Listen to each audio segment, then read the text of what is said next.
لا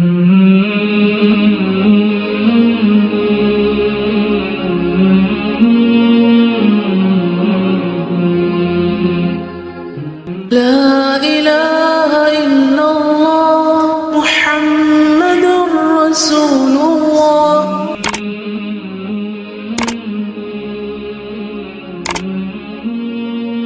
نحمده ونصلي على رسوله الكريم اما بعد فاعوذ بالله من الشيطان الرجيم بسم الله الرحمن الرحيم رب اشرح لي صدري ويسر لي امري واحلل عقدة من لساني يفقهوا قولي اذا سألك عبادي عني فاني قريب اجيب دعوة الداعي اذا دعان فَلْيَسْتَجِيبُوا لِي وَلْيُؤْمِنُوا بِي لَعَلَّهُمْ يَرْشُدُونَ. اور جب میرے بندے آپ سے میرے بارے میں سوال کریں تو کہہ دیجئے بے شک میں قریب ہوں، میں پکارنے والے کی پکار کا جواب دیتا ہوں. جب وہ مجھے پکارے تو ان کو چاہیے کہ وہ بھی میرا حکم مانیں اور مجھ پر ایمان رکھیں تاکہ وہ ہدایت پا جائیں.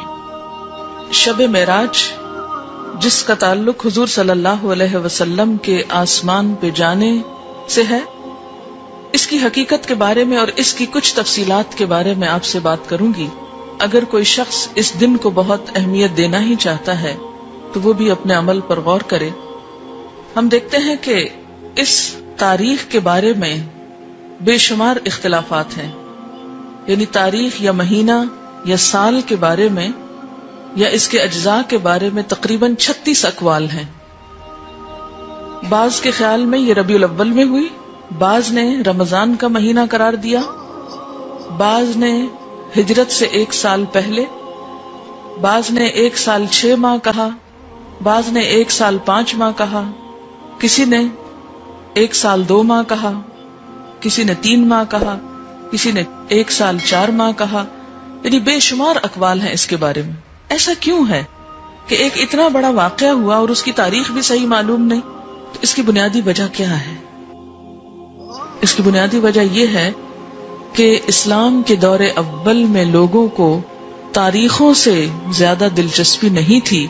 وہ تاریخیں صرف یاد رکھتے تھے حج کی یا رمضان کی، جس میں مخصوص عبادات کرنا ہوتی تھی. اس کے علاوہ کون کس دن فوت ہوا، کس دن پیدا ہوا، یہ چیزیں ان کے نزدیک کچھ بہت اہمیت کی حامل نہیں تھی. یا کون سا واقعہ کس دن ہوا، وہ واقعے کو تو دیکھتے تھے، اس کی روح کو تو دیکھتے، لیکن اس کی تاریخ ان کے نزدیک ایک غیر اہم چیز تھی، کیونکہ ان کے ہاں دن منانے کا رواج ہی نہیں تھا. صحابہ کرام کے اندر ہمارے معاشرے کی طرح دن منانا، اینیورسریز اور اسی طرح برسی اور ولادت کے دن، یہ تمام چیزیں اس کلچر کا حصہ نہیں تھی، یعنی اسلامی کلچر کا. بیسیکلی اسلام میں جو اہم دن ہیں جیسے عیدیں ہیں یا مہینے ہیں، رمضان اور حج کا مہینہ ہے، یا اسی طرح کچھ اور مہینوں کی فضیلت ہے جیسے محرم کے روزوں کی فضیلت ہے، یا ذوالحج کے ابتدائی عشرے کے روزوں کی فضیلت ہے، یا شعبان کے روزوں کی فضیلت ہے، یا ہر مہینے 3 دن ایام 20 کے روزے کی بات آئی ہے. یہ دن تو شریعت نے خود مقرر کر دیے، لیکن اس کے علاوہ باقی چیزیں بعد کے دور میں پیدا ہوئیں. ان کو دین کا حصہ بنا لینا اور ان کے اوپر اس طرح پابندی سے عمل کرنا جیسے نماز کی پابندی کی جاتی ہے، تو یہ دین میں نئی روایات پیدا کرنے کے برابر ہوگا. اگر ہم ایک مشہور روایت کے مطابق مان ہی لیں کہ یہ رات معراج کی رات ہے، تو آئیے دیکھتے ہیں کہ معراج کی رات میں آپ صلی اللہ علیہ وسلم کو کیا کچھ دکھایا گیا. آپ نے بنیادی طور پر اچھے اور برے کام کرنے والوں کے انجام دیکھے. تو احادیث کی کتابوں میں معراج کے بارے میں جو کچھ ملتا ہے اس کی تفصیل آپ کے سامنے رکھوں گی تاکہ اس سے ہم کچھ سبق لیں، کیونکہ وہ ایک سبق آموز واقعہ ہے.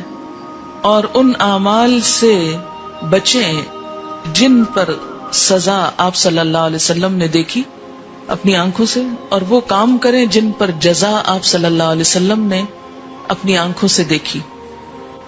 قرآن پاک میں اللہ سبحانہ و تعالی نے فرمایا سبحان الذی اسری بعبدہ لیلا من المسجد الحرام الى المسجد الاقصى الذی بارکنا حولہ لنریہ من آیاتنا انہ هو السمیع البصیر۔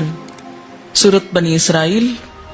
پاک ہے وہ خدا جو اپنے بندے کو رات ہی رات مسجد حرام سے مسجد اقصی تک لے گیا، جس کے آس پاس ہم نے برکت رکھی ہے تاکہ ہم اسے اپنی قدرت کے بعض نمونے دکھائیں۔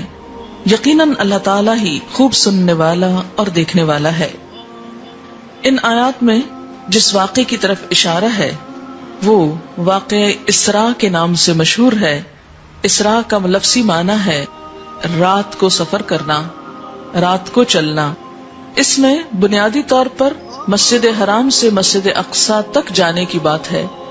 احادیث کی کتابوں سے پھر مسجد اقصی سے آگے آسمانوں تک جانے کی بات ہے۔ اس سفر کا مقصد کیا تھا؟ قرآن پاک میں آیا ہے لِنُرِيَهُ مِنْ آیاتنا، تاکہ ہم آپ صلی اللہ علیہ وسلم کو اپنی نشانیاں دکھائیں، اپنی آیات دکھائیں۔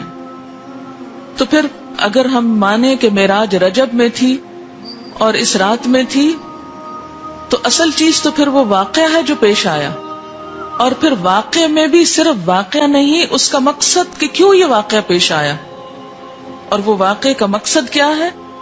لِنُرِيَهُ مِنْ آیاتنا، تاکہ ہم آپ صلی اللہ علیہ وسلم کو اپنی نشانیاں دکھائیں۔ آپ نے دیکھی، ہم کو بتائیں، ہم کو بھی دیکھنی چاہیے کہ آپ نے کیا دیکھا، ہم کو معلوم ہونا چاہیے۔ اسی طرح سورۃ النجم میں اس واقعے کی طرف کچھ اشارہ ملتا ہے وَالنَّجْمِ إِذَا هَوَى مَا ضَلَّ صَاحِبُكُمْ وَمَا غَوَى وَمَا يَنطِقُ عَنِ الْهَوَى إِنْ هُوَ إِلَّا وَحْيٌ يُوحَى عَلَّمَهُ شَدِيدُ الْقُوَى ذُو مِرَّةٍ فَاسْتَوَى وَهُوَ بِالْأُفُقِ الْأَعْلَى ثُمَّ دَنَا فَتَدَلَّى فَكَانَ قَابَ قَوْسَيْنِ أَوْ أَدْنَى فَأَوْحَى إِلَى عَبْدِهِ مَا أَوْحَى ما كذب الفؤاد ما رأى أفتمارونه على ما يرى ولقد رآه نزلة أخرى عند سدرة المنتهى عندها جنة المأوى إذ يغشى السدرة ما يغشى ما زاغ البصر وما طغى لقد رأى من آيات ربه الكبرى۔ ان آیات میں آپ صلی اللہ علیہ وسلم کے آسمانوں کی طرف جانے کا اور وہاں پر سدرۃ المنتہا اور اس کے آس پاس کی چیزوں کو دیکھنے کا اشارہ ملتا ہے۔ اور اس کے بھی آخر میں جو بات فرمائی گئی وہ کیا ہے؟ لقد رأى من آیات ربہ الکبریٰ۔ آپ صلی اللہ علیہ وسلم نے دیکھی کیا؟ اپنے رب کی بڑی بڑی نشانیاں۔ اور آپ کو معراج کیوں کروائی گئی تھی؟ آسمانوں پہ کیوں لے جایا گیا؟ یہ سب منظر کیوں دکھایا گیا؟ تاکہ آپ عین الیقین کچھ حقائق کو ملاحظہ فرمائیں اور پھر واپس آ کر لوگوں کو بتائیں اور لوگ ان سے فائدہ اٹھائیں۔ اس کا ترجمہ ہے قسم ہے ستارے کی جب وہ جھکے کہ تمہارے ساتھی نے نہ راہ گم کی ہے اور نہ ٹیڑھی راہ پر ہے اور نہ اپنی نفسانی خواہش سے کوئی بات کہتے ہیں۔ یعنی یہ پہلے ہی وضاحت کر دی گئی کہ آپ اپنی کوئی من گھڑت دل کی باتیں نہیں کرتے۔ وہ قرآن تو صرف وہی ہے جو اتاری جاتی ہے، اسے پوری طاقت والے فرشتے نے سکھایا ہے جو زور آور ہے۔ وہ سیدھا کھڑا ہو گیا اور وہ بلند آسمان کے کناروں پر تھا، یعنی فرشتہ، پھر نزدیک ہوا اور اتر آیا، پس 2 کمانوں کا فاصلہ رہ گیا بلکہ اس سے بھی کم۔ پس اس نے خدا کے بندے کو پیغام پہنچایا جو بھی پہنچایا۔ جو دیکھا اس میں پیغمبر کے دل نے جھوٹ نہیں کہا۔ کیا تم جھگڑا کرتے ہو اس پر جو پیغمبر دیکھتے ہیں؟ اسے تو ایک مرتبہ اور دکھایا تھا، یعنی اللہ تعالیٰ نے ایک اور مرتبہ بھی دکھایا تھا۔ کہاں؟ سدرۃ المنتہا کے پاس۔ وَلَقَدْ رَآهُ، اور البتہ تحقیق اس نے یعنی آپ صلی اللہ علیہ وسلم نے دیکھا تھا ہو اس کو یعنی جبریل کو۔ کہاں؟ نزلتاً اخرى، ایک اور مرتبہ۔ کہاں؟ عند سدرۃ المنتہا، سدرۃ المنتہا کے پاس۔ اسی کے پاس جنت المأویٰ ہے، جبکہ سدرہ کو چھپائے جا رہی تھی وہ چیز جو چھپا رہی تھی۔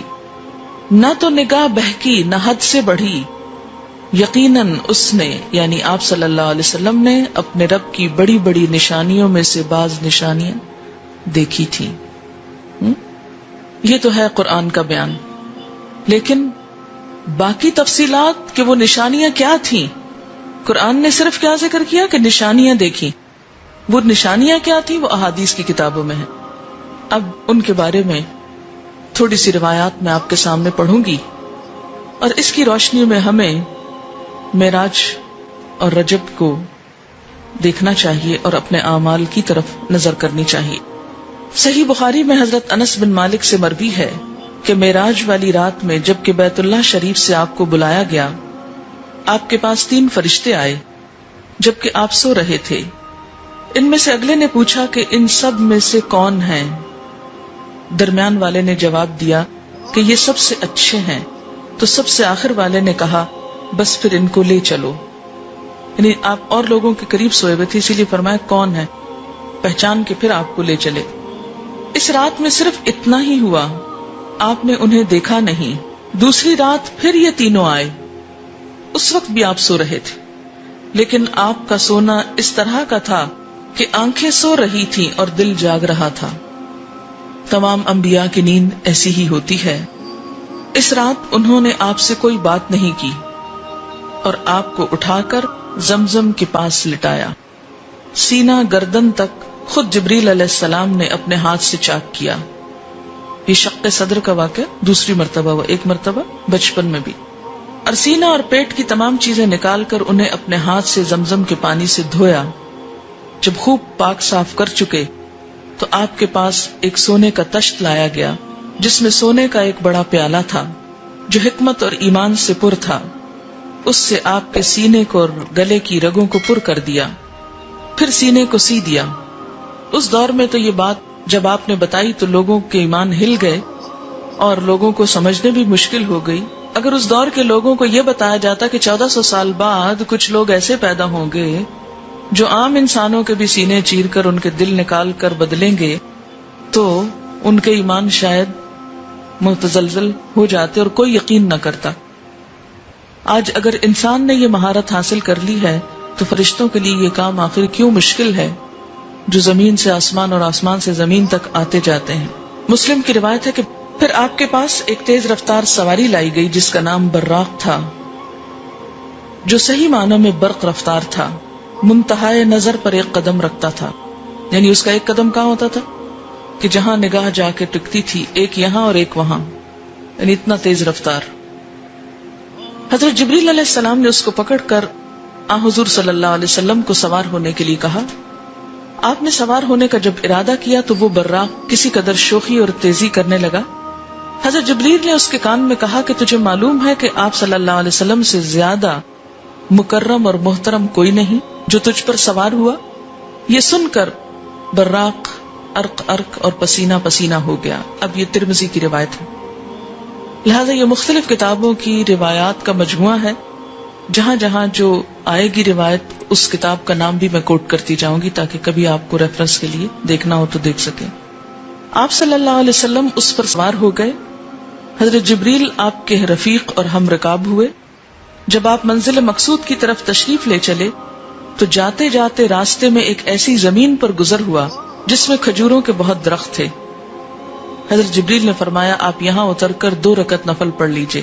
آپ نے نماز پڑھی۔ حضرت جبریل نے فرمایا یہ مدینہ کی سرزمین ہے جہاں آپ نے ابھی نماز پڑھی ہے۔ پھر آپ وہاں سے تشریف لے چلے تو ایک سفید زمین پر آپ کا گزر ہوا۔ جبریل علیہ السلام نے فرمایا یہاں بھی نماز پڑھیے۔ آپ نے پڑھ لی۔ انہوں نے بتایا کہ یہ مدین ہے جہاں نماز پڑھی گئی۔ پھر آپ کا گزر بیت اللحم پر ہوا، وہاں بھی نماز پڑھوائی گئی۔ جبریل علیہ السلام نے فرمایا یہ وہ جگہ ہے جہاں حضرت عیسیٰ علیہ السلام پیدا ہوئے۔ یہ مسند بزار، طبرانی اور بہقی کی روایت ہے۔ پھر آپ کا گزر طور سینا پر ہوا، یہاں بھی آپ سے نماز پڑھوائی گئی۔ کہا یہاں وہ جگہ ہے جہاں موسیٰ علیہ السلام نے اللہ تعالیٰ سے کلام کیا۔ اسے نسائی نے روایت کیا ہے۔ یعنی یہ مختلف پیغمبروں کی جو جائے رسالت ہے اس کو دیکھا جا رہا ہے، یعنی ایک تاریخی سفر ہے زمین کا بھی، نہ یہ کہ صرف آسمان کا بلکہ زمین کا بھی۔ پھر آگے چلے، راستے میں بہت سی عجیب و غریب باتیں ملاحظہ فرمائیں، جن میں سے بعض باتیں تفسیر ابن کثیر وغیرہ کے حوالے سے عبرت اور نصیحت کے طور پر یہاں بیان کی جائیں گی. یعنی اگر آپ دیکھنا چاہیں مزید تو تفسیر ابن کثیر خود بھی پڑھ سکتے ہیں. آپ کو حضرت جبریل علیہ السلام لے چلے. آپ کا گزر ایسی قوم پر ہوا کہ وہ کھیت کاٹتی ہے اور وہ فوراً بڑھ جاتا ہے، وہ ویسا ہی ہو جاتا ہے جیسے پہلے تھا. آپ نے حضرت جبریل سے پوچھا یہ کون لوگ ہیں؟ فرمایا یہ خدا کے راستے کے مجاہدین ہیں، جہاد کرنے والے ہیں، جن کی نیکیاں 700 تک بڑھتی ہیں اور جو خرچ کریں اس کا بدلہ پاتے ہیں. اللہ بہترین رازق ہے. اس سے ملتی جلتی آیت آپ نے پڑھی ہے نا قرآن پاک میں، مثل الذین ينفقون اموالهم فی سبیل اللہ کمثل حبة انبتت 7 سنابل فی کل سنبلۃ 100 حبۃ واللہ یضاعف لمن یشاء واللہ واسع علیم. البقرہ 261. مثال ان لوگوں کی جو اپنے مال اللہ کے راستے میں خرچ کرتے ہیں ایک دانے کی طرح ہے جس سے 7 بالیاں اگے، ہر بالی میں 100 دانے ہوں، اور اللہ بڑھاتا ہے جس کے لیے چاہتا ہے، اور اللہ وسعت والا ہے، علم والا ہے. تو بہترین صدقہ اور بہترین خرچ کرنے کی جگہ اللہ کے دین کے راستے میں خرچ کرنا ہے. فی سبیل اللہ سے مراد کیا ہے؟ جہاد فی سبیل اللہ اور دین کے راستے میں نکلنا، جس میں قلم سے جہاد، علم سے جہاد، قرآن سے جہاد، تلوار سے جہاد، ہر طرح کا جہاد شامل ہے. پھر آپ کا گزر اس قوم پر ہوا جس کا سر پتھروں سے کچلا جا رہا تھا. ہر بار ٹھیک ہوتے اور کچلے جاتے، دم بھر کی مہلت انہیں نہ ملتی. میں نے پوچھا یہ کون ہے؟ جبریل نے فرمایا یہ وہ لوگ ہیں جن کے سر فرض نمازوں کے وقت بھاری ہو جاتے تھے، یعنی نماز کو مصیبت سمجھتے تھے یا پھر پڑھتے ہی نہیں تھے. پھر میں نے دیکھا کچھ لوگوں کے آگے اور پیچھے دھجیاں لٹک رہی ہیں، یعنی کپڑے چیتھڑے لٹک رہے ہیں، اور اونٹ کی طرح کانٹے دار جہنمی درخت چگ رہے ہیں. کون سا درخت ہے کانٹے دار؟ زقوم. جہنم کے پتھر اور انگارے کھا رہے ہیں. میں نے کہا یہ لوگ کون ہیں؟ جبریل نے فرمایا یہ لوگ اپنے مال کی زکوٰۃ نہ دینے والے ہیں. اللہ نے ان پر کوئی ظلم نہیں کیا بلکہ یہ خود اپنی جانوں پر ظلم کرتے تھے. پھر میں نے ایسے لوگوں کو دیکھا کہ ان کے سامنے ایک ہانڈی میں صاف ستھرا گوشت ہے اور دوسرے میں خبیث، سڑا بھسا، گندا گوشت. یہ اس اچھے گوشت سے تو روک دیے گئے ہیں اور سڑے ہوئے بدبودار اور بدمزہ گوشت کو کھا رہے ہیں. میں نے پوچھا یہ کون ہے؟ کس گناہ کے مرتکب؟ جواب ملا یہ وہ مرد ہیں جو اپنی حلال بیویوں کو چھوڑ کر حرام عورتوں کے پاس رات گزارتے تھے، اور یہ وہ عورتیں ہیں جو اپنے خامدوں کو چھوڑ کر اوروں کے ہاں رات گزارتی تھی. پھر آپ نے دیکھا کہ راستے میں ایک لکڑی ہے کہ ہر کپڑے کو پھاڑ دیتی ہے اور ہر چیز کو زخمی کر دیتی ہے. آپ نے پوچھا یہ کیا ہے؟ فرمایا یہ آپ کے ان امتیوں کی مثال ہے جو راستہ روک کر بیٹھ جاتے ہیں. پھر اس آیت کو پڑھا لا تقعدوا بكل صراط توعدون، یعنی ہر راستے پر لوگوں کو خوف زدہ کرنے اور راہ خدا سے روکنے کو نہ بیٹھا کرو. پھر آپ نے دیکھا ایک شخص بہت بڑا ڈھیر جمع کیے ہوئے ہے جسے اٹھا نہیں سکتا، پھر بھی وہ اور بڑھا رہا ہے، پھر بھی وہ اور بڑھا رہا ہے، ڈھیر اور جمع کر رہا ہے.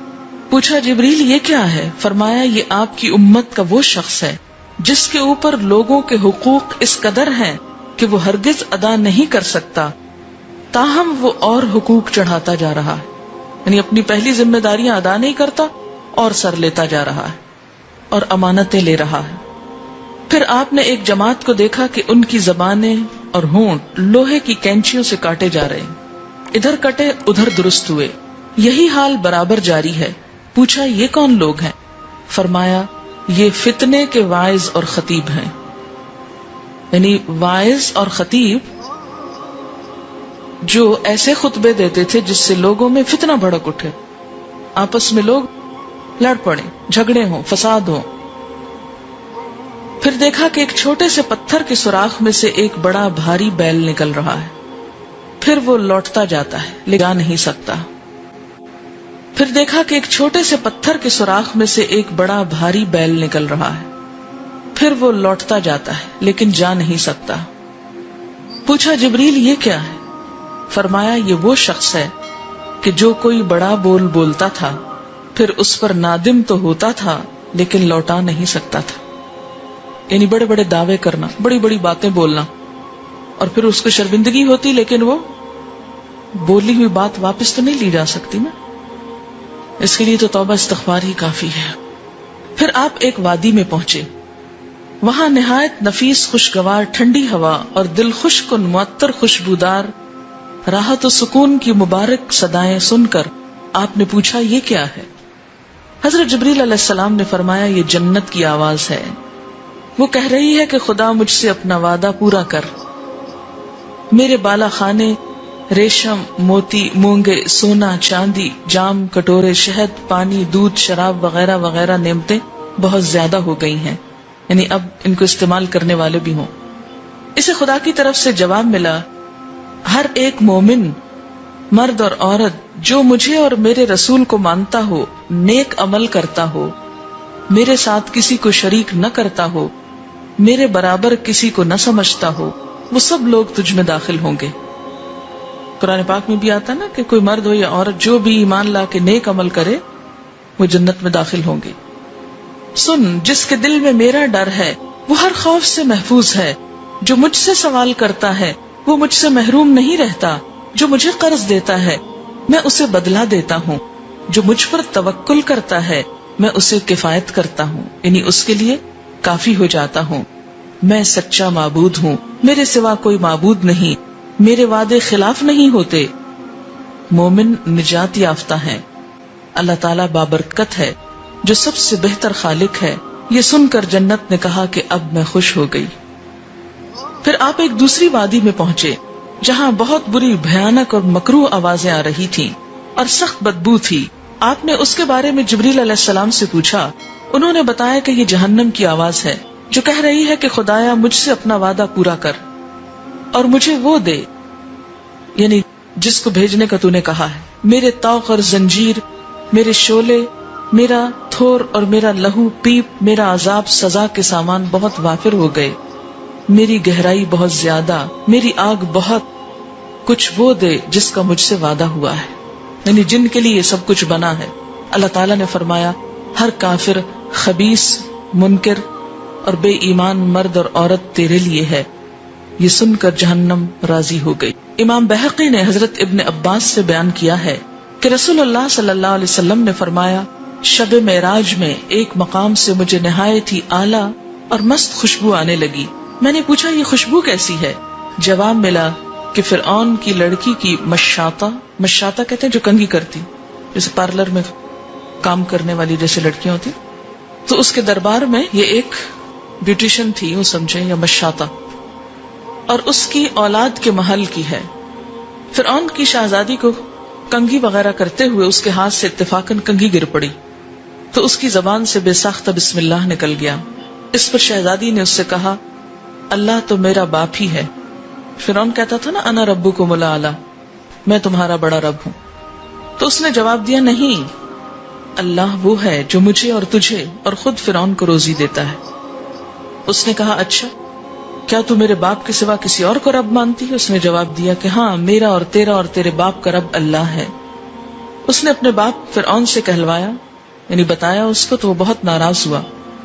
اسی وقت برسر دربار بلوا بھیجا اور کہا کیا تو میرے سوا کسی اور کو اپنا رب مانتی ہے؟ اس نے کہا ہاں، میرا اور تیرا رب اللہ ہی ہے جو بلندیوں اور بزرگیوں والا ہے. فرعون نے پھر اسی وقت حکم دیا کہ تانبے کی جو دیگ بنی ہوئی ہے اسے خوب تپایا جائے.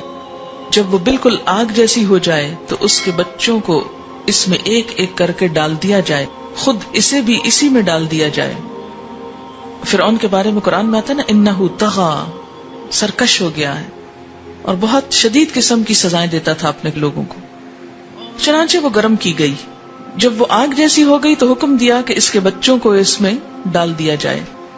اس نے کہا بادشاہ ایک درخواست میری منظور کرو، وہ یہ کہ میری اور میرے بچوں کی ہڈیاں ایک ہی جگہ ڈال دینا. فرعون نے کہا تیرے حقوق میرے ذمے کچھ ہیں اس لیے یہ منظور ہے، نہیں تو ہماری خدمت گار ہے اس لیے تمہاری یہ بات پوری کر دوں گا. جب وہ اور اس کے بچے اس میں ڈال دیے گئے اور سب جل کر راکھ ہو گئے تو سب سے چھوٹے بچے کی باری آئی جو ماں کی چھاتی سے لگا ہوا دودھ پی رہا تھا. فرعون کے سپاہیوں نے جب اسے گھسیٹا تو اس نیک بندی کی آنکھوں تلے اندھیرا چھا گیا. خدا نے اس بچے کو اس وقت زبان دی. اس نے بآواز بلند کہا, اماں جان افسوس نہ کرو, ذرا برابر بھی پسو پیش نہ کرو, حق پر جان دینا ہی سب سے بڑی نیکی ہے.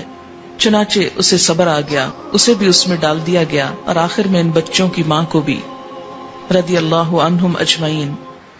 یہ خوشبو کی مہکیں اسی کے جنتی محل سے آ رہی ہیں. آپ نے اس واقعے کے ساتھ ہی بیان فرمایا کہ 4 چھوٹے بچوں نے گہوارے میں بات کی تھی.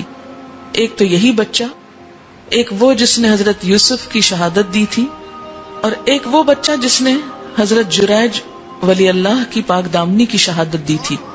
ان پہ الزام لگا تھا. اور حضرت عیسیٰ ابن مریم علیہ السلام, اس کا ذکر تفسیر ابن کثیر میں موجود ہے. بہرحال جنت اور دوزخ کی گفتگو سن کر آپ آگے تشریف لے چلے تو آپ نے یہ ملاحظہ فرمایا کہ ایک گروہ ہے جن کے منہ, زبان اور ہونٹ لوہے کی کینچیوں سے کاٹے جا رہے ہیں. حضور نے پوچھا یہ کون لوگ ہیں؟ عرض کیا یہ لوگ بادشاہوں اور امیروں کے مخبر ہیں جو رعایا کی طرف سے جھوٹی خبریں پہنچا کر لوگوں پہ ظلم کراتے تھے. بعض اوقات CID کراتے ہیں نا جو بادشاہ اور امیر لوگ, امیر سے مراد ذمہ دار لوگ, اور وہ ان کی نظروں میں بڑا مقام پانے کے لیے کہ ہم بہت کچھ خبریں لے کر آئے ہیں, بسا اوقات جھوٹی خبریں لے کر آتے ہیں. اور پھر کیا ہوتا ہے کہ ایسے لوگوں پہ ریڈ ہوتا ہے اور ان کو ظلم اور ستم کا نشانہ بنایا جاتا ہے. تو یہ انجام کن کا ہے؟ جو جھوٹی خبریں پہنچائیں دوسروں تک. حضور صلی اللہ علیہ وسلم افسوس کرتے ہوئے آگے چلے. تھوڑی دور جا کر ملاحظہ کیا کہ کچھ لوگ گرفتار ہیں اور فرشتے ان کے جسم سے گوشت کے ٹکڑے کاٹتے اور انہی کو کھانے کو دیتے ہیں. جبریل علیہ السلام نے عرض کیا کہ جناب یہ لوگ غیبت کرنے والے ہیں, اب قیامت تک یہ اپنا گوشت آپ کھاتے رہیں گے. آپ فرماتے ہیں کہ میں نے ایک اور گروہ کو دیکھا جن کا منہ سیاہ ہے, آنکھیں نیلی, نیچے کا ہونٹ ان کا زمین پر پڑا ہوا گھسٹتا ہے, اوپر کا ہونٹ سر پہ رکھا ہے, لہو اور پیپ ان کے منہ سے جاری جس کی بدبو سے میدان سڑا جاتا ہے. آپ نے پوچھا کہ اے جبریل یہ کون ہے؟ عرض کیا کہ یہ شراب خوار ہیں. فرماتے ہیں کہ میرا گزر ایک اور گروہ پر ہوا جن کے منہ سور کے سے تھے, ان کی زبانیں پشت کی جانب سے کھینچی گئی تھی, سخت عذاب میں مبتلا تھے. حضرت جبریل نے کہا کہ یا حضرت یہ جھوٹی گواہی دینے والے لوگ ہیں. حضور نے فرمایا پھر میرا گزر عورتوں کے گروہ پر ہوا جن کو آگ کے کپڑے پہنا کر آتشی کوڑے مارے جاتے تھے. پوچھا جبریل یہ عورتیں کون ہیں؟ عرض کیا یہ میت پر نوحہ کرنے والی, خامند کو ستانے والی ہیں. حضور فرماتے ہیں میرا گزر ایک اور قوم پر ہوا جن کے منہ کالے تھے, ان کے سینے پر آگ کے طبق رکھے تھے, رال کے کپڑے پہنے ہوئے تھے جن میں آگ بھڑکتی تھی. رال سے مراد کیا ہے؟ وہ جو گندھک کے. ملائکہ ان کو گرز مارتے تھے. جبریل علیہ السلام نے عرض کیا حضور یہ گانے بجانے والے لوگ ہیں جو توبہ کیے بغیر مر گئے. آپ فرماتے ہیں کہ ایک گروہ مجھے اور نظر آیا جو آگ میں جلایا جاتا تھا اور جل چکا تھا, پھر زندہ ہوا, پھر اسی طرح. میں نے پوچھا یہ کون ہے؟ عرض کیا یہ والدین کے نافرمان لوگ ہیں. جس طرح انہوں نے والدین کو نافرمانی کر کے جلایا تھا, اب قیامت تک یہ اسی عذاب میں جلتے رہیں گے. کیونکہ ماں باپ کو بھی جب ستایا جاتا تو ان کا بھی دل اسی طرح جلتا جیسے کوئی آگ لگی ہوئی ہو. حضور فرماتے ہیں کہ ایک جماعت کو میں نے دیکھا کہ ملائکہ انہیں چھریوں سے ذبح کر رہے ہیں, ان کے حلقوں سے نہایت بدبودار سیاہ خون نکل رہا ہے. یہ لوگ مر کر پھر اسی وقت زندہ ہوتے ہیں, پھر ذبح کیے جاتے ہیں. اے جبریل یہ کون ہے؟ عرض کیا یہ قاتل خونی ہیں جنہوں نے ناحق خون کیے, اب اس کی سزا میں ہمیشہ ذبح ہوتے رہیں گے. حضور صلی اللہ علیہ وسلم نے فرمایا میں نے ایک گروہ کو بڑے پہاڑ کے برابر 2 پتھروں کے نیچے پستے دیکھا. فرمایا یہ کون لوگ ہیں؟ عرض کیا حضور یہ مغرور اور متکبر لوگ ہیں, ان کا غرور قیامت تک اسی طرح توڑا جائے گا. ابو سعید کی روایت بہقی میں یہ بھی ہے کہ آپ نے فرمایا کہ مجھ کو داہنی طرف سے ایک پکارنے والے نے پکارا کہ میری طرف دیکھیے, میں آپ سے کچھ پوچھنا چاہتا ہوں. میں نے اس کی بات کا جواب نہ دیا. ایک نے بائیں طرف سے پکارا, میں نے اس کو بھی جواب نہیں دیا. اور اس میں یہ بھی ہے کہ ایک عورت پر نظر پڑی جو اپنے ہاتھوں کو کھولے ہوئے ہے اور اس پر ہر قسم کی زیبائش ہے جو اللہ تعالیٰ نے کرائی ہے. اس نے بھی کہا کہ اے محمد صلی اللہ علیہ وسلم میری طرف نظر کیجئے، میں آپ سے دریافت کروں گی۔ میں نے اس کی طرف بھی التفات نہیں کیا۔ اور اسی حدیث میں ہے کہ حضرت جبریل علیہ السلام نے آپ سے کہا پہلے پکارنے والا یہود کا داعی تھا، اگر آپ اس کا جواب دیتے تو آپ کی امت یہودی ہو جاتی۔ دوسرا پکارنے والا نصارہ کا داعی تھا، یعنی عیسائی تھا، اگر آپ اس کا جواب دیتے تو آپ کی امت عیسائی ہو جاتی۔ اور وہ عورت دنیا تھی، یعنی اس کے پکارنے پر جواب دینے کا اثر یہ تھا کہ امت دنیا کو آخرت پر ترجیح دیتی۔ یہ بھی تفسیر ابن کثیر سے ہے۔ اسی قسم کے بہت سے مناظر ملاحظہ فرماتے ہوئے آپ آگے چلے کہ سامنے سے بیت المقدس نظر آیا۔ حضور صلی اللہ علیہ وسلم مسجد اقصی کے دروازے پر براق سے اترے۔ جبریل امین نے براق کو ایک پتھر سے باندھا اور جناب کو اپنے ساتھ مسجد اقصی لے گئے۔ حضور فرماتے ہیں کہ مسجد میں تمام لوگ پہلے سے جمع تھے۔ سب سے پہلے آپ کی نظر ایک دراز قد خوبصورت بزرگ پڑی۔ پوچھا یہ کون ہے؟ عرض کیا یہ آپ کے باپ آدم علیہ السلام ہیں، آپ ان کو سلام کیجئے۔ آپ نے ان کو سلام کیا۔ اس سے کیا پتہ چلتا ہے کہ کوئی شخص خود کتنا بھی معزز ہو لیکن بڑوں کو اور خصوصاً عمر میں بڑے لوگوں کو آگے بڑھ کر سلام کرنا چاہیے۔ حضرت آدم علیہ السلام نے سلام کا جواب دیا۔ پھر ایک اور بزرگ جن کا سر سفید، چہرہ نورانی، ان کی صورت حضور صلی اللہ علیہ وسلم کی حلیہ سے بہت ملتی تھی، فرمایا یہ کون ہے؟ عرض کیا یہ آپ کے والد ابراہیم خلیل اللہ ہیں۔ اس کے بعد آپ نے ایک دراز قد شخص کو ملاحظہ کیا، سوال کیا یہ کون ہے؟ عرض کیا گیا یہ موسیٰ کلیم اللہ ہے۔ ان کے بعد حضرت عیسیٰ روح اللہ یعنی حضرت عیسیٰ علیہ السلام اور دیگر انبیاء کو آپ نے ملاحظہ فرمایا اور ان سے ملاقات کی۔ اتنے میں جبریل امین نے صخرہ بیت المقدس پر کھڑے ہو کر آذان کہی۔ آپ کی آذان سے آسمان کے دروازے کھلے، ملائکہ اترے، یہاں تک کہ ساری مسجد اور جنگل زمین سے آسمان تک بھر گیا۔ جبریل علیہ السلام نے تکبیر فرمائی، صفیں درست ہوئیں، انبیاء اور فرشتے صفیں باندھ کر کھڑے ہوئے، مگر اس وقت امام کی جگہ مصلی خالی تھا۔ کسی کی یہ ہمت نہ تھی کہ مصلی پر جائے۔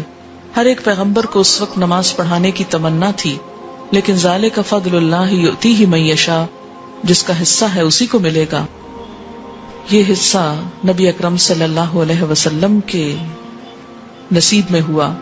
جبریل علیہ السلام صفوں سے باہر آئے، آپ کا ہاتھ پکڑ کر امامت کی جگہ پر لائے اور فرمایا آپ کس کا انتظار کرتے ہیں؟ کیا آپ سے زیادہ افضل کوئی اور آئے گا؟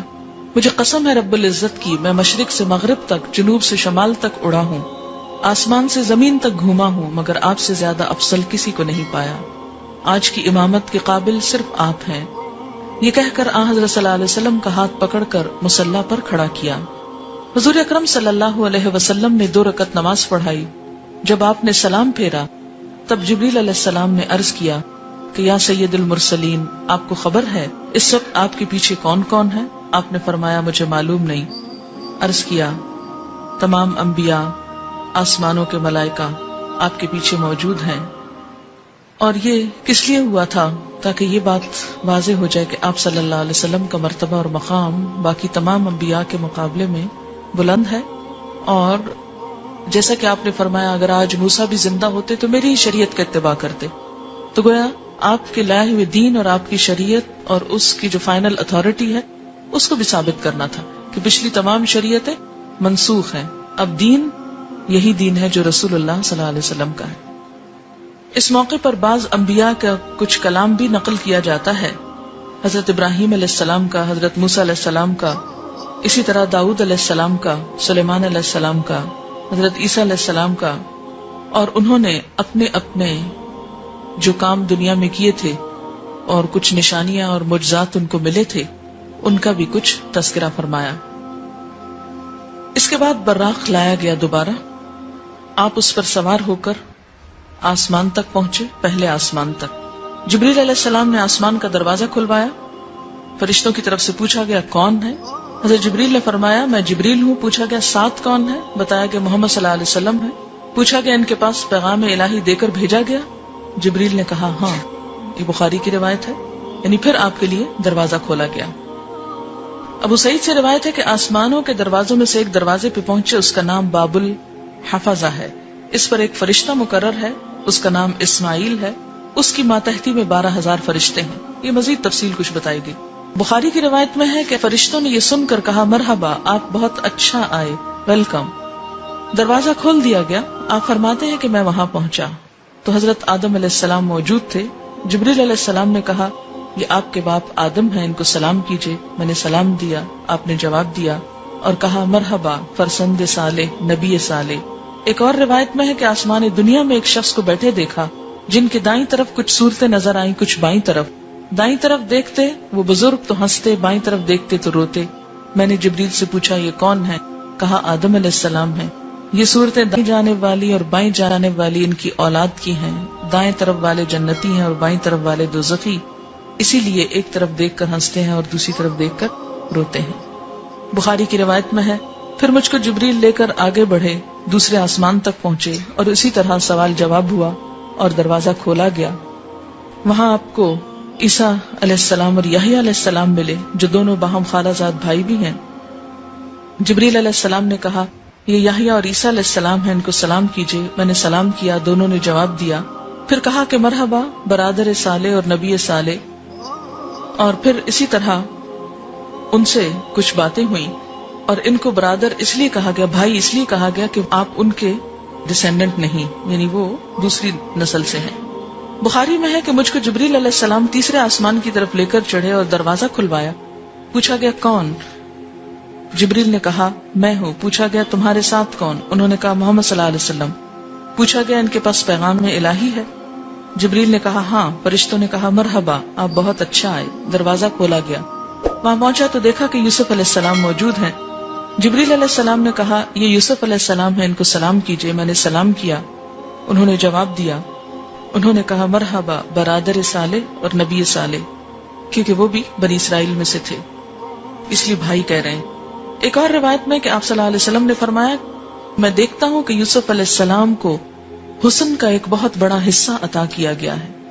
بہقی کی حدیث میں بروایت ابو سعید اور طبرانی کی حدیث میں حضرت ابو ہریرہ کی روایت ہے کہ یوسف علیہ السلام کی نسبت آپ نے فرمایا کہ ایک شخص کو دیکھا جو اللہ کی مخلوق میں سب سے زیادہ حسین ہے اور لوگوں پر حسن میں ایسی فضیلت رکھتا ہے جیسے 14ویں رات کا چاند تمام ستاروں پہ فضیلت رکھتا ہے۔ بخاری کی روایت میں کہ جبریل علیہ السلام مجھ کو لے کر آگے بڑھے، چوتھے آسمان پر اسی طرح سوال جواب ہوا اور وہاں پر حضرت ادریس علیہ السلام موجود تھے، سلام دعا ہوئی اور اسی طرح کہا برادر صالح اور نبی صالح۔ پھر جبریل علیہ السلام آگے بڑھے پانچویں آسمان تک، وہاں بھی اسی طرح سلام دعا ہوا۔ وہاں پر ہارون علیہ السلام موجود تھے، انہوں نے بھی برادر صالح اور نبی صالح کہہ کر ویلکم کیا۔ پھر آگے چڑھے چھٹے آسمان تک، دروازہ کھلوایا گیا اور اسی طرح سوال جواب ہوا، اور یہاں پر موسیٰ علیہ السلام تھے۔ جب وہ ان کو چھوڑ کر آگے بڑھے تو وہ رونے لگے۔ پوچھا کیا ہے، آپ کے رونے کی وجہ کیا ہے؟ انہوں نے کہا میں اس لیے روتا ہوں کہ ایک نوجوان پیغمبر میرے بعد مبعوث ہوئے جن کی امت کے جنت میں داخل ہونے والے میری امت کے جنت میں داخل ہونے والوں سے زیادہ ہوں گے، تو مجھ کو اپنی امت پر حسرت ہے، یعنی بنی اسرائیل پر، کہ انہوں نے میرا اس طرح اتباع نہ کیا جس طرح حضور صلی اللہ علیہ وسلم کی امت آپ کی اطاعت کرے گی۔ اسی لیے میری امت کے ایسے لوگ جنت سے محروم رہے تو ان کے حال پہ رونا آتا ہے۔ ساتویں آسمان پر پہنچے تو وہاں پر ابراہیم علیہ السلام کو پایا، کہا گیا ان کو سلام کیجیے۔ آپ نے ان کو سلام کیا، انہوں نے کہا فرزند صالح اور نبی صالح، یعنی بیٹا کہہ کے پکارا، اور آپ اپنی کمر بیت المعمور سے ٹیک کر بیٹھے ہوئے تھے۔ ایک اور حدیث میں آتا ہے نا کہ ساتویں آسمان پر بیت المعمور ہے خانہ کعبہ کی طرح، اور وہاں ہر روز 70,000 فرشتے طواف کرتے ہیں۔ تو ابراہیم علیہ السلام نے چونکہ دنیا میں بیت اللہ بنایا تو اس کے اعزاز میں آپ کو ساتویں آسمان پر جو بیت اللہ ہے وہاں پر رکھا گیا۔ مسلم کی روایت ہے کہ بیت المعمور میں ہر روز 70,000 فرشتے داخل ہوتے ہیں۔ بہقی کی روایت میں ہے کہ جب مجھ کو آسمان ہفتم یعنی ساتویں آسمان پہ چڑھایا گیا تو دیکھا کہ حضرت ابراہیم موجود ہیں، بہت خوبصورت، ان کے ساتھ ان کی قوم کے کچھ لوگ ہیں اور میری امت بھی موجود ہے۔ میری امت کے کچھ لوگ موجود ہیں، یہ دو قسم کے ہیں، ایک وہ جن پر سفید کپڑے ہیں اور دوسرے وہ جن پہ میلے کپڑے ہیں۔ میں بیت المعمور میں داخل ہوا اور میرے ساتھ سفید کپڑوں والے بھی داخل ہوئے، دوسرے لوگ روک دیے گئے، سو میں نے اور میرے ساتھ والوں نے بیت المعمور میں نماز پڑھی۔ وہ کیوں روکے گئے ہوں گے؟ اپنے اعمال کی وجہ سے۔ اور حضرت علی رضی اللہ تعالیٰ عنہ کی معراج والی حدیث میں بھی یہ بیان آیا ہے کہ آپ جبریل علیہ السلام کے ساتھ آسمان میں حجاب تک پہنچے. پھر اس حجاب کے اندر سے ایک فرشتہ باہر آیا جس کو جبریل علیہ السلام نے کبھی نہیں دیکھا تھا. شفاء الصدور میں حضرت ابن عباس کی حدیث میں ہے کہ آپ ایک ایسے مقام پر پہنچے جہاں جبریل علیہ السلام نے آپ کا ساتھ چھوڑ دیا. تو رسول اللہ صلی اللہ علیہ وسلم نے فرمایا کہ ایسے مقام پر کوئی دوست اپنے دوست کو نہیں چھوڑتا, آپ میرا ساتھ کیوں چھوڑ رہے ہیں؟ تو جبریل علیہ السلام نے فرمایا اگر میں اس مقام سے آگے بڑھوں تو نور سے جل جاؤں گا. بخاری کی روایت میں یوں ہے کہ میں ایک ایسے ہموار میدان میں پہنچا جہاں میں نے قلموں کے لکھنے کی آواز سنی. اللہ نے مجھ پر اور میری امت پر 50 وقت کی نمازیں فرض کی. مسند احمد کی روایت میں ہے کہ سورۃ بقرہ کی آخری آیتیں کون سی بلا؟ آمن الرسول، وہ مجھ کو عنایت ہوئی. اور یہ بات کہ جو شخص آپ کی امت میں سے اللہ تعالیٰ کے ساتھ کسی کو شریک نہ کرے اس کے گناہ معاف ہو جائیں گے. مسلم میں ہے کہ آپ سے یہ وعدہ بھی کیا گیا تھا کہ جو شخص کسی نیکی کا ارادہ کرے اور کسی وجہ سے نہ کر سکے تب بھی اس کو ایک نیکی کا ثواب ملے گا، اور جب گناہ کا ارادہ کرے اور اس گناہ کو نہ کرے تو گناہ نہیں لکھا جائے گا، اگر کیا تو ایک ہی گناہ لکھا جائے گا. بعض روایات سے یہ پتہ چلتا ہے کہ آپ نے اللہ تعالیٰ کو بھی دیکھا، لیکن جو زیادہ ترجیح والی روایات ہیں وہ کیا ہیں کہ آپ صلی اللہ علیہ وسلم نے صرف کلام فرمایا.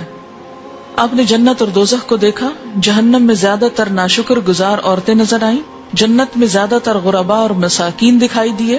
بہرحال آپ نے بہت سے عجائبات، اللہ کی نشانیوں کو دیکھا اور واپس ہوئے.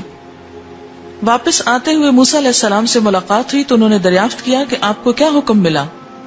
میں نے کہا ایک دن رات میں مجھ پر اور میری امت پر 50 نمازیں فرض کی گئیں. حضرت موسیٰ نے فرمایا آپ کی امت ایک دن رات میں 50 نمازیں نہ پڑھ سکے گی، میں بنی اسرائیل سے خوب تجربہ کر چکا ہوں. آپ اپنے رب کے پاس واپس جائیے، کمی کی درخواست کیجیے. موسیٰ علیہ السلام کے فرمانے پر میں خدا کے پاس واپس گیا اور کمی کی درخواست کی. اللہ تعالیٰ نے میری درخواست کو قبول کیا، نمازوں میں تخفیف فرمائی. میں واپس آیا تو موسیٰ علیہ السلام نے پوچھا کتنی کم ہوئی؟ میں نے کہا 10. انہوں نے کہا ابھی بھی بہت ہے، واپس جائیے. پھر اللہ تعالیٰ نے 10 اور کم کر دی. پھر میں واپس آیا، پوچھا اب کتنی ہیں؟ تو ان کے دریافت کرنے پر میں نے کہا کہ اتنی نمازوں کی کمی ہو گئی. موسیٰ علیہ السلام نے کہا پھر جاؤ اور کمی کراؤ. پھر معافی کی اپیل کی گئی اور اس طرح پھر 10 اور ایک دفعہ میں 5 اور باقی 5 رہ گئی. موسیٰ علیہ السلام نے کہا ابھی بھی کمی کراؤ، یہ لوگ 5 بھی نہیں پڑھیں گے. میں نے کہا مجھے اب شرم آتی ہے، جتنا خدا نے فرض کیا میں اس پہ راضی ہوں. آپ فرماتے ہیں کہ جب میں وہاں سے واپس آیا تو ایک پکارنے والے نے پکار کر کہا میں نے اپنا فرض پورا کر دیا، بندوں سے تخفیف کر دی. 5 نمازیں 50 کے برابر ہیں. پھر میں جہاں سے گیا تھا وہیں واپس آ گیا. اور جس وقت واپس آ کر آپ نے لوگوں کو خبر دی تو بہت سے ایمان والوں کے ایمان متزلزل ہو گئے کہ یہ کیسے ممکن ہے. اور ہو سکتا ہے کہ اب بھی یہ باتیں سن کر بہت سے لوگوں کے دل ہل گئے ہوں کہ یہ بھلا کیسے ہو سکتا ہے کہ آپ نے یہ سب کچھ دیکھ لیا. بات یہ ہے کہ مشکل اسی وقت ہو سکتی ہے جب انسان اللہ تعالیٰ کی قدرت پر شک کرے، اور اگر اس بات کا یقین ہو کہ اللہ کے ہاں کچھ بھی مشکل نہیں، کن کہہ کے وہ کچھ بھی کر سکتا ہے، کسی سے کرا سکتا ہے، ایک اشارے میں اوپر سے نیچے اور نیچے سے اوپر تہ و بالا ہر چیز کو کر سکتا ہے. مسلم میں ہے کہ حضور صلی اللہ علیہ وسلم فرماتے ہیں جب میں نے معراج کا یہ واقعہ مشرکین مکہ کو سنایا تو انہوں نے اس کی تردید کی اور تکذیب کی اور بیت المقدس کی علامتیں دریافت کرنا شروع کر دی کہ کیسا ہے بیت المقدس. تو اللہ تعالیٰ نے بیت المقدس کو میرے سامنے ظاہر فرمایا اور جو باتیں اور نشانیاں مشرکین دریافت کرتے میں دیکھ دیکھ کر بتاتا جاتا.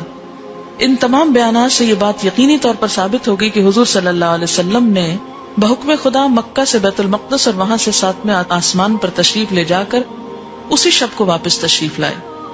آپ جسم سمیت گئے، جسم سمیت آئے. یہ محض خواب نہ تھا بلکہ روح جسم کی بیداری کی حالت کے ساتھ گئے. اور قرآن پاک میں بھی اسی کا ذکر ملتا ہے، کیونکہ قرآن پاک میں آتا نا سبحان الذی اسری بعبدہ، تو عبد کس کو کہتے ہیں؟ روح کو. اب سے مراد روح اور جسم دونوں ہیں. قرآن کے مطابق سب کا حساب کتاب قیامت کے دن ہوگا. تو پھر حضور صلی اللہ علیہ وسلم نے کیسے پہلے سزا اور جزا یعنی جنت اور دوزخ کا مشاہدہ کیا. یہ کون لوگ تھے جن کا حساب پہلے ہوا؟ اس میں یہ وہ لوگ بھی ہو سکتے ہیں جو دنیا سے مر کے جا چکے ہیں، برزخ میں ہیں، اور ان کو وہاں ان کے اعمال کے مطابق سزا لیتے ہوئے دکھا دیا گیا. اگرچہ سب کا فیصلہ قیامت کے دن ہوگا، لیکن اگر کچھ لوگوں کو بطور مثال وہاں اللہ تعالیٰ نے پہلے فیصلہ کر کے ڈال دیا تو اس میں کیا مشکل ہے؟ یہ بھی ہو سکتا ہے کہ اللہ تعالیٰ نے بطور تمثیل دکھایا کہ ایسا ہوگا، یعنی جن لوگوں کے ساتھ ہونے والا ہے ان کی شکلیں سامنے لا کے دکھا دی اور ان کو ایک شیپ دے دی، اور فیصلہ بعد میں ہوتا رہے گا. وآخر دعوانا ان الحمد للہ رب العالمین. سبحانک اللہم وبحمدک نشہد ان لا الہ الا انت نستغفرک ونتوب الیک. والسلام علیکم ورحمۃ اللہ وبرکاتہ.